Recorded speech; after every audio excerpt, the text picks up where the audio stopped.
11 மருத்துவக் கல்லூரி மட்டுமல்ல, இன்னைக்கு இந்தியால அதிகப்படியான அரசு மருத்துவக் கல்லூரி இருக்கக்கூடிய ஒரு மாநிலமும் தமிழகம் தான். அது எல்லாத்துக்கும் தெரியும். ஒரே நேரத்தில் எந்த மாநிலத்துக்கும் ஒரே ஷாட்ல 11 கொடுக்கல, அதுவும் தமிழ்நாடு தான். எய்ம்ஸ் பொறுத்த வரைக்கும் பணிகள் நடக்கிறத நீங்க எல்லாம் பாக்குறீங்க, நடந்துகிட்டு இருக்கு.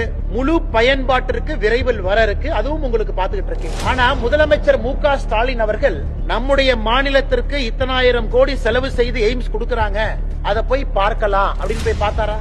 மதுரை மு.க. ஸ்டாலின் அவர் கீழே இல்லையா? மதுரை தனி ஜோனா? தமிழ்நாட்டில் முதலமைச்சர் கீழே மதுரை வராதா? எத்தனை முறை மதுரைக்கு போறாரு? ஒரு முறையாவது முதலமைச்சர் அவர்கள் எய்ம்ஸ் கட்டடம் எங்க வேலை நடக்குதோ போய் எட்டி பார்த்து அந்த இன்ஜினியரை கூப்பிட்டு அரசு அதிகாரிகளை கூட்டிட்டு போய் என்ன நடக்குதுன்னு பார்க்கலாமே? ஒருவேளை தாமதமா இருந்தா அங்கிருந்தே போன் பண்ணி அமைச்சர்கிட்ட பேசலாமே?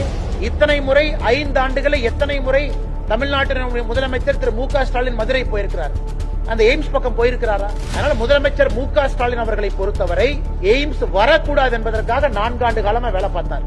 எய்ம்ஸ் பகுதிக்குள்ள இருக்கக்கூடிய மரத்தை கட் பண்றதுக்கான லைசன்ஸே கொடுக்கல அவங்க. மரத்தை கட் பண்றதுக்கு 1.5 வருஷம், லேண்டை எடுப்பதற்கு டிலே. ஒன்றொன்றும் கூட மாநில அரசு எவ்வளவு டிலே பண்ண முடியுமோ, எவ்வளவு மோசமாக காலம் தாழ்த்த முடியுமோ அங்க இருக்கக்கூடிய பஞ்சாயத்து ஆரம்பித்து எல்லா தமிழ்நாட்டு அரசனுடைய துறைகளை வைத்து அவ்வளவு வேலை செஞ்சு பார்த்தாங்க. அதையெல்லாம் தாண்டி இன்னைக்கு எய்ம்ஸ் நிக்குது. அதனால எங்களுக்கு வேண்டாம், அது வரலின்னு சொல்றது எழுதுங்கண்ணா. ஆனா மாநில அரசனுடைய 0% கோஆபரேஷனோடு எந்த ஒத்துழைப்பும் கொடுக்காம இன்னைக்கு பாரதிய ஜனதா கட்சி அரசு, மத்திய அரசு நம்முடைய கையில மாநிலத்தில் பரவரிசை இல்ல, அரசாங்கம் நம்முடைய கிடையாது, 4.5 ஆண்டுகளாக நாம் இல்ல, அதையும் தாண்டி இந்த அளவு கொண்டு வந்திருக்கோம். அதனால குற்றம் சாட்டக்கூடிய முதலமைச்சர் எய்ம்ஸை பார்வையிட்டு குற்றம் சாட்டினா நாங்க ஏத்துக்கிறோம். அதனால எய்ம்ஸ் மிக மிக விரைவில் மக்கள் பயன்பாட்டுக்கு வர இருக்கிறது, எந்த மாற்று கருத்து இல்லை.